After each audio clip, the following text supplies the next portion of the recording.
Good morning. Welcome to Sunrise Stroll and Chat. Here at a different spot because we're waiting for sunrise. And there's a little bit of cloud out there, haze. It looked better 10 minutes ago, but I think the sun will take a moment to come up. So welcome to Sunrise Stroll and Chat. And we're starting in here because today there are people in your lives who are very special to you, and I will tell you their names. And the first name I will tell you is Seamus, because that's my brother's name. And then I will tell you the name Jimmy and Jim and James and Jamie and Santiago and Jack in French and in English, a version of it.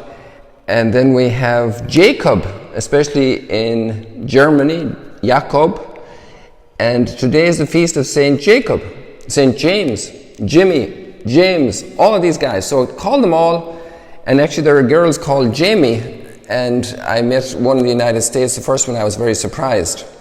So who is James? Well, James would be, in Hebrew, he would be Jacob, and he was the brother of John, and he has an amazing story, and he and his brother John were fishermen. And guess what? Jesus called them. Good morning, everybody. We're at Sunrise Stroll and Chat. The sun hasn't come out yet, but we're keeping an eye on it. And here we're starting in here because the 25th of July is a very big celebration of this apostle called James. So which of the four of these apostles is it? You see two here in front of Jesus, and you see two more a little further over towards Capernaum, and you see their family and their boats. We can get a little closer so you can see it up tighter. This is an extraordinary mosaic of 160,000 pieces of Murano glass.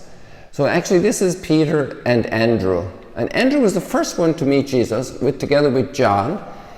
And they spent the whole afternoon with him according to the first chapter of John's Gospel, around verses 35 onwards. And then they are with Jesus the whole afternoon. They are so excited that they go and they talk to their brothers. And Andrew says to Peter, we found the Messiah, And John goes and he gets James, and he brings him. In English we say James, but you can put in all the versions of that. The Irish version, Seamus, like my brother, and all the other versions that go with it. Jack, Jacob, Jim, Jimmy, and so pray for them today. And here we have Capernaum and the boats, and one of the first notes we have about James in the Gospel, in his contact with Jesus, is how fast he's able to leave his fishing trade. You see the fish? Let me get that better for you here with the angle. There we are. And there we have another little fishy fish, and here's another one. So this is extraordinary mosaic work by Maria Jesus Ortiz de Fernandez, and it's done with Murano glass. So the first big deal we have with James in the Gospels is that he leaves his nets and his boats and his parents and their employees, so they had helpers, and he heads off to follow Jesus. Jesus said, "Come follow me and I will make you fishers of people." So now let's go and see if the sunrise is coming. Here we are in the women's atrium of Dukeelton, this beautiful spot. And here we have the columns honoring the women. And actually we have James's mother here. Look at this. And it's interesting how the text identifies her. Salome, the mother of the sons of Zebedee, which were James and John. So we can find that in Matthew chapter 20, verse 20, but it's also a little combination of texts and conclusions. So here we're in the Boat Altar Chapel, and the reason I'm bringing you in here is double. First of all, we can see the icons, and there's an icon of James. And the sun is beginning to rise, so we'll see it from in here. And then I have the icon of James is here, but let's go and check out the sun for a second. Here we go.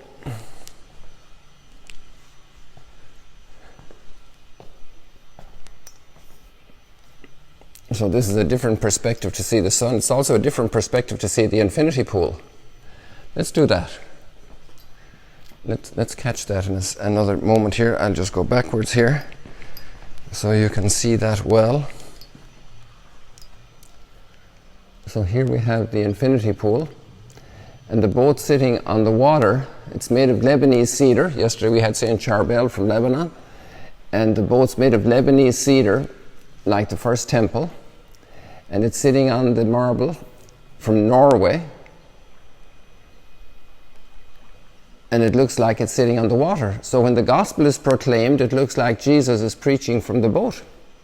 And many of you were here sitting in the Dukeelton Chapel for a liturgy, for a reflection on the Word of God, here when you were pilgrims, and so this morning you're back again. So now let's check out the sunrise, how we're doing. I'm actually doing a little delay tactic for the icon, because when the sun is up, it'll shine better on the icon. So here we are. Look at the way, this is a reflection now from the inside. We just often see them from the outside.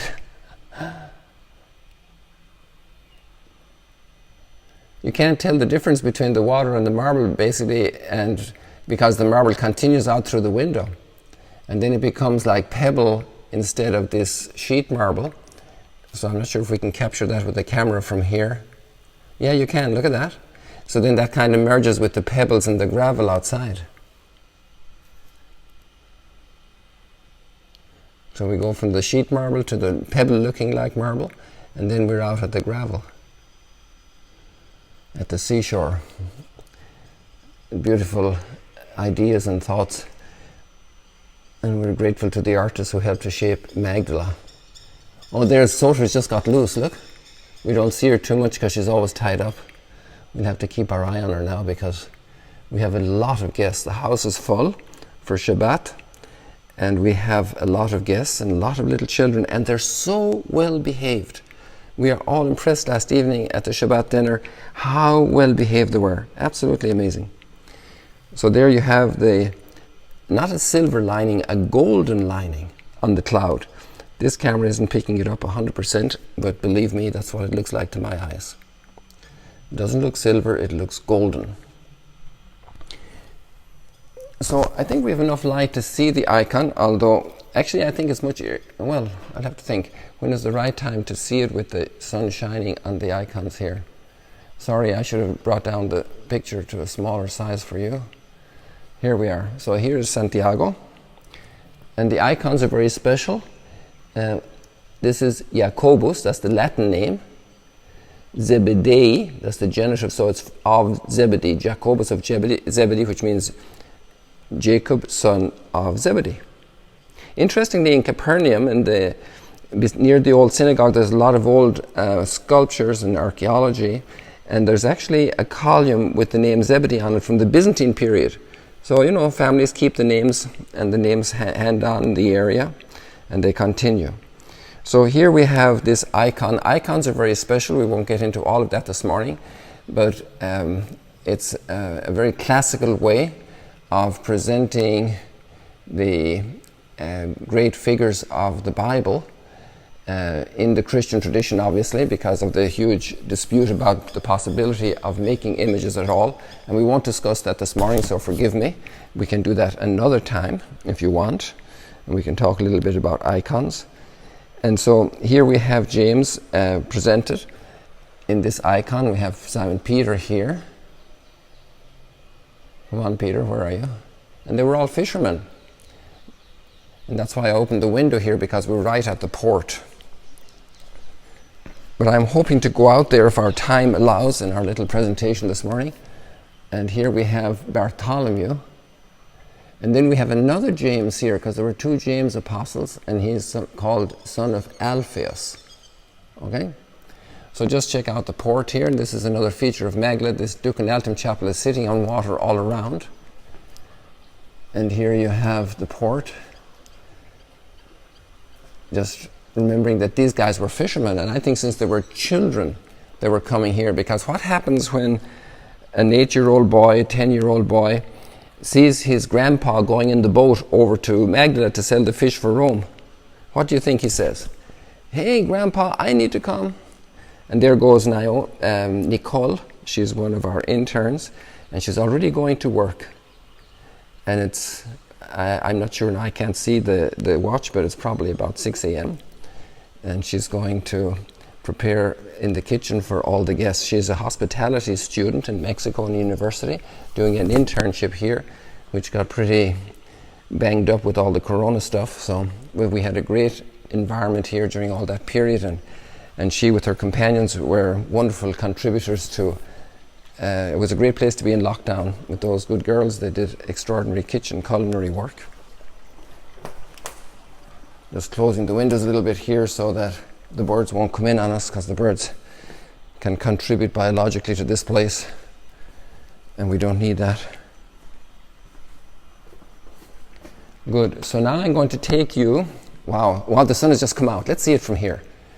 This isn't a bad spot. This is a different sunrise today.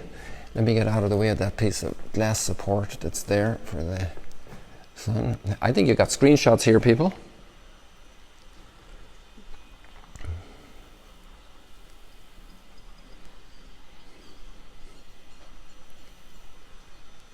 Wow. Wow, how about that?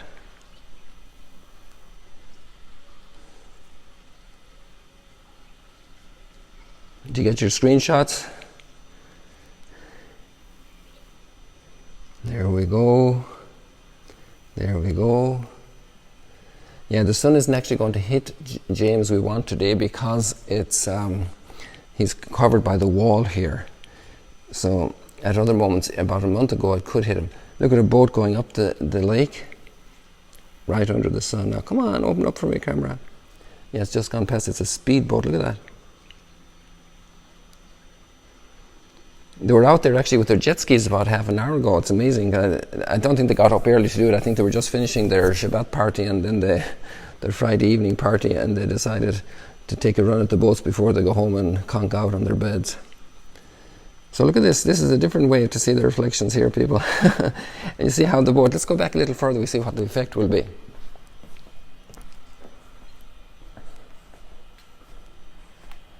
Wow, I didn't do this before. So this is pretty nice.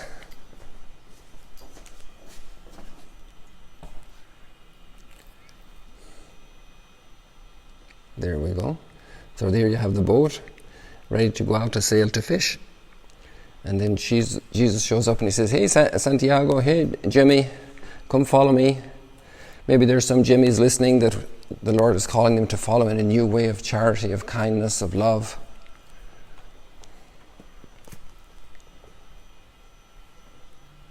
Oh, I see Nicole is going to try and catch Soter. So we'll wish her luck. So now we can see the sun coming in here. Actually, it has a nice effect. I turned on all the lights so you could see something, but the sun's effect in here is beautiful. Now you can see the way the sun hits the icons. But James is the second one down there on the left, so it won't hit him because of the angle. And then let's do this as well for a second here, just since we're here. Because normally we're outside for the sunrise, and this is a different way to experience it. It's actually lovely to be in here. Before we was doing sunrise stroll and chatting here, praying and watching the sun come up. Especially in the winter time when it comes up straight across from us there, or even to the right of the boat.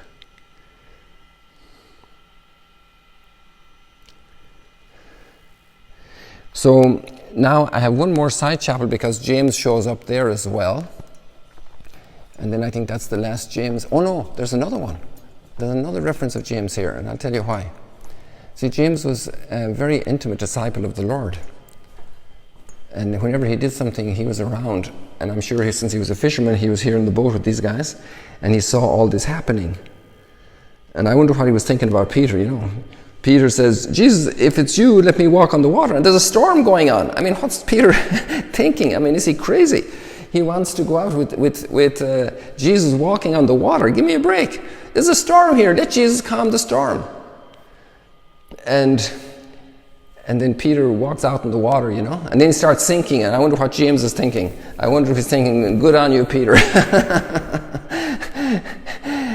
That'll teach you one. And it sure did.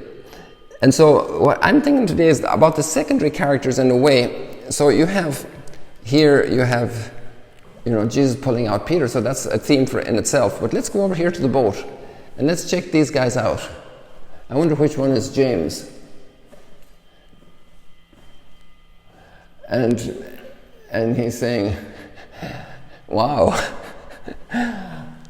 this is another mosaic with 160,000 pieces of Murano glass with the hills around the lake, maybe the Golan, the storm on the sea, the night sky, the moon.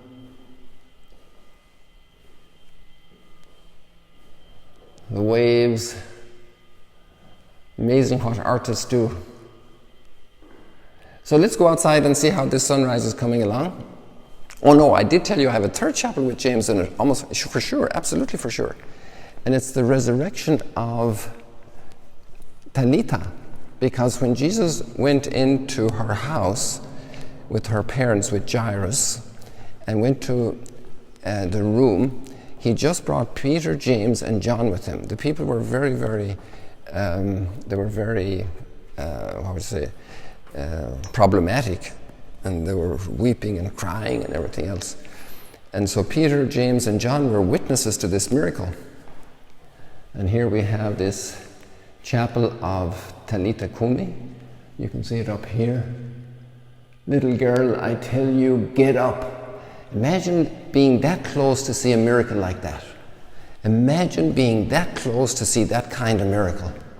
Isn't that amazing?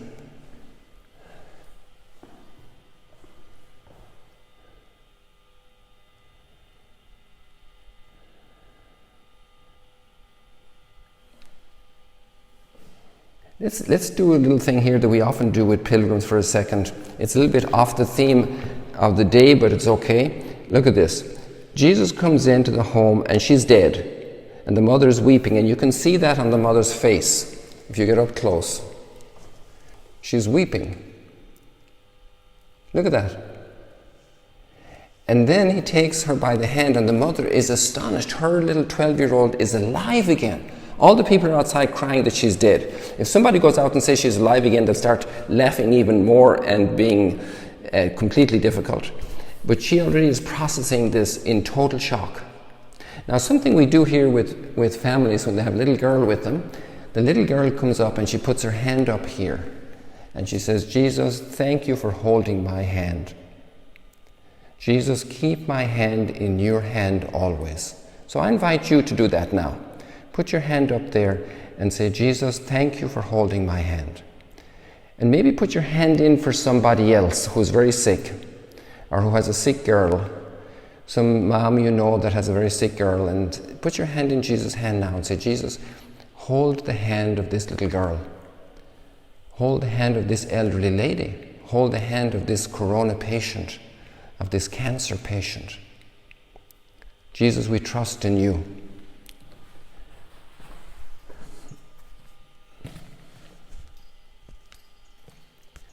A lot of people have received a lot of consolation here. A lot of wounds have been healed. So let us go outside now. We did all these spots. There's a very interesting gospel passage today, so I want to remind you that here in this column we have the mother of Jacob that I just showed you over there. And it's the middle of the three columns there. No, sorry, it's the one that's in the light that's all hazy. And the mother of the sons of Zebedee, so she's the mother of James. And let's say goodbye to Mary Magdalene because we had her big feast day. Just have one last look. So we did all the 4 chapels here. And there we are, Mary Magdalene. And we'll be back again. But now let's continue here. So I have to open this door, so be patient with me. It'll be a little noisy. Or could one of you open the door for me, please? Just turn it there, just turn the key. Just turn that. Okay. Oh, thank you so much. Thank you for helping. You're so kind. A little bit slow, but you're so kind.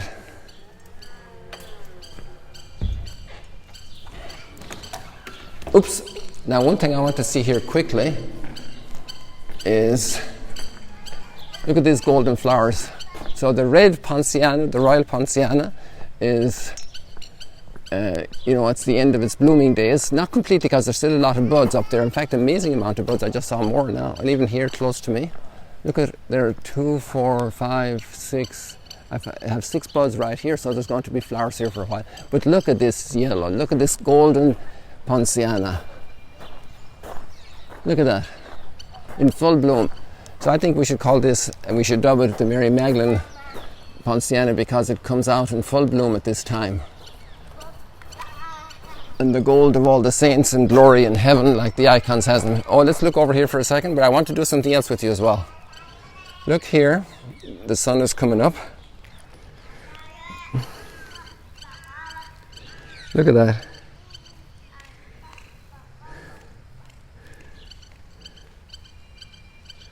Okay, so I'm going to do, I'm not sure how the time is doing, I'm going to do another spot here. Oh, I should have brought down the size here when we were walking quickly, otherwise you get seasick. Let's do that. So here we have Mount Arbel again, that you know so well, with the caves that you all want to go and see, or at least some of you do. A different type of olive tree, lots of fruit on this tree as well, lots of olives. Look at them. Look at all the olives. This is a different type of olive. Look at the way the leaves are all hanging like a weeping willow. Somebody told me that was a Syrian olive tree, but then somebody else said, no, the other ones are the Syrian ones. As a name, there's a proper name for the different types, so I'm not sure which one is which. I'm just confessing my ignorance. Here we have the port, and the reason is these guys are fishermen. Santiago was a fisherman, so we want to go and see him. And we want to go down and walk on the street of the first century that we are certain was the street of the first century port. People ask me if Jesus came here, and I say, well, we lost all the videos. They didn't have Sunrise Stroll and Chat to record it all over the world, so the videos were lost. So I can't say for sure that Jesus was here, but what I can tell you is that those fishermen had to walk here. It can't be possible that when the boats came in over to there, and you have shops all along here, and this is the only road, people. This is the only road. If you want to take off your shoes and socks, or if you're in the Americas ready to step into bed, or you're already in bed, just step outside and step on these stones. This is first century road. So those first disciples who were fisher people, who were filled with ambition, and that's the text we're going to read today. The mother, actually, she was very involved in this story. And so this, look, I'll even put my hand down here. I won't take off my shoe right now because I didn't wash my toes yet, but no, the real reason is I don't have time. Well, anyway, here, look at. This is real stone, people. This is limestone and basalt stone, volcanic rock stone. And that's a first century street that we excavated. It goes here underneath the Encounter Chapel, which we didn't go in today, which we got quite a tour of Dukeelton already. And this is a part that's not excavated. So just the topsoil was removed, and look at the first century structures at that distance from the surface, just 2 or 3 feet under the surface, less. So now let's go and concentrate on our sunrise like we normally do.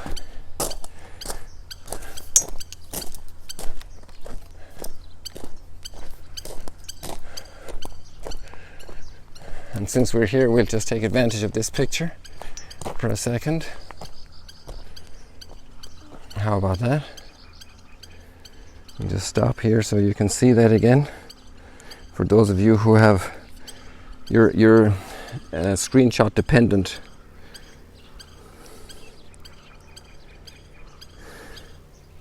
Or in English we'd say addicted. In Italian they say tossicodipendenti.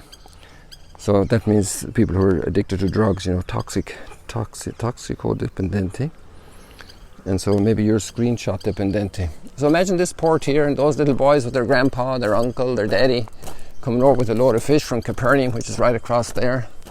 Basically, they could be from Bethsaida, and there's a new candidate for Bethsaida, which is basically under where the sun is right now. So maybe they're coming from there.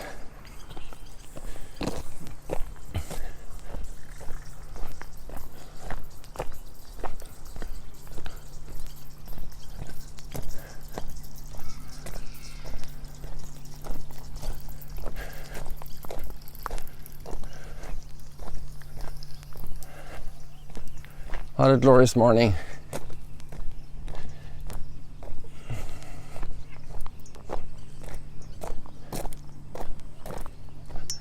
So now we're going to read a little passage which shows us that these famous apostles, were very normal people, very ordinary people, very like commonly found people like we find today. And you'll see why when we read it. Just give me a second and I'll let you down here. I don't want you to fall. There we are. Not a bad spot, is it? And look, there's a seat right here in front of us, and you could sit down there and contemplate the sunrise. But right now I want to read a little bit before the time catches us. So we're reading from, let me read the gospel since we're talking about James. So the mother of the sons of Zebedee, look at there we are, Matthew 20:20. And the fact is that Salome is connected with another text. Approached Jesus with her sons.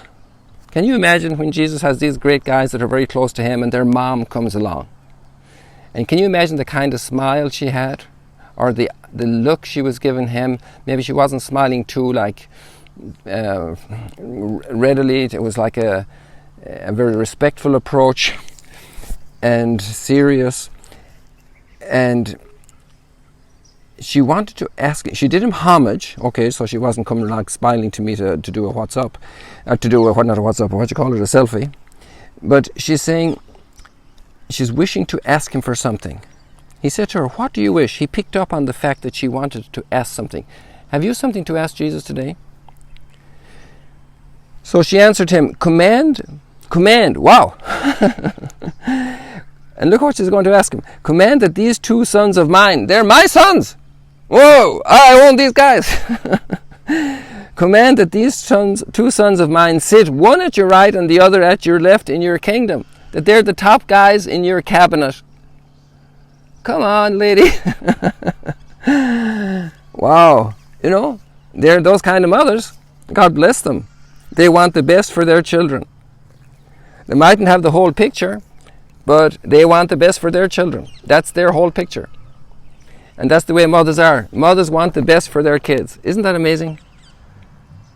And that's what all these little birds do as well. They want the best for their little chicks. And they'll protect them and they'll fight them and they'll fight them. They'll stand in front of any enemy and separate that enemy from their chicks. And this mother is there. And you remember when David was dying and Solomon's mother came in to request? And it was all very well organized because she had Nathan the prophet in there as well. And the mother is very important in the Bible. Very important.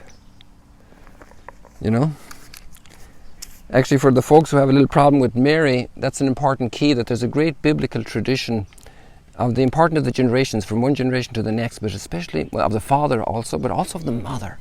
The mother is very important. Solomon became king because his mother intervened. He started his public life as king because of the intervention of his mother. Wow, I never thought about that before.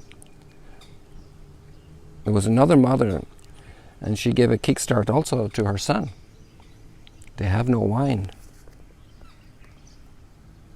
Well, anyway, what's Jesus' answer with this strong mother? You can imagine this matron, this lady, very strong lady, sturdy lady, She probably worked a lot in the garden. She probably helped with the fish when Zebedee wasn't so well. She probably gutted a lot of fish in her lifetime and cooked and so on. So a real strong lady, like we would love to have, I don't know if you'd understand this. Maybe I shouldn't say this. Maybe I shouldn't say it. But when we were teenagers at home, and teenagers notice the girls. Well, you don't want a wispy little thing to come on the farm to work. So you're thinking about a strong, sturdy lady. There was a lady near us, Mary, God rest her soul, and when she was a little baby, her mother tragically died. And no, actually, it was her niece, and she took the mother of the niece, her sister, and she took the niece in, and the two of them were wonderful, wonderful neighbors of ours. And she was on her own on the farm, and she would catch a cow by the nose to prepare for injection for the vet. These are strong ladies, So let's think about these ladies. They weren't so much into selfies and appearance. These were hard-working, tough ladies. So she says, Jesus, command that my 2 sons sit at your right and at your left in your kingdom. Like the 2 top positions. And Jesus said in reply, good lady, you do not know what you are asking. Maybe he's looking at the boys. Can you drink the chalice that I am going to drink? They said to him, we can. Wow, and they don't even know yet what the chalice is. But they figure they can. And he replied, my chalice you will indeed drink.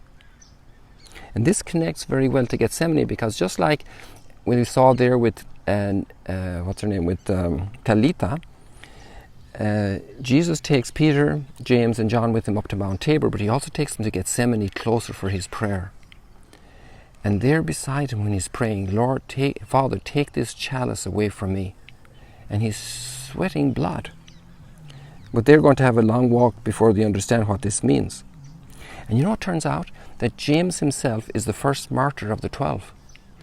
And he was run through, that's the way the text is today in the reading, he was run through by a knife by Herod Agrippa.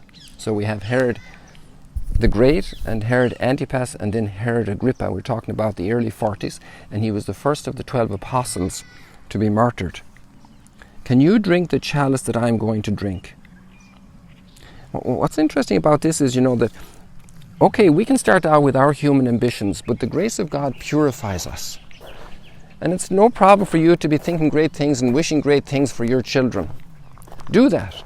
And go to Jesus and say, Jesus, can you do this for my child? Actually, there's one guy in there that puts so many things up about make my family rich, make my family rich. I'm hoping that he can understand what true riches are so that he has the right prayer in his heart. Make my family rich, make my family rich. Obviously, if you don't have enough to eat, but the word rich seems to mean something else, right?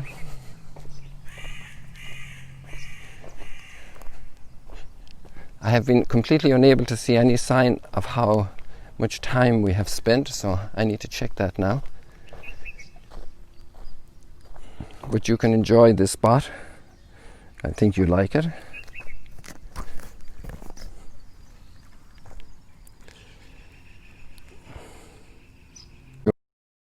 Many, many blessings today.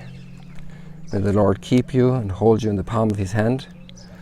And we say a special prayer today for all the James and Jamie and Jimmy and Jack and Santiago and Santi and so many we know.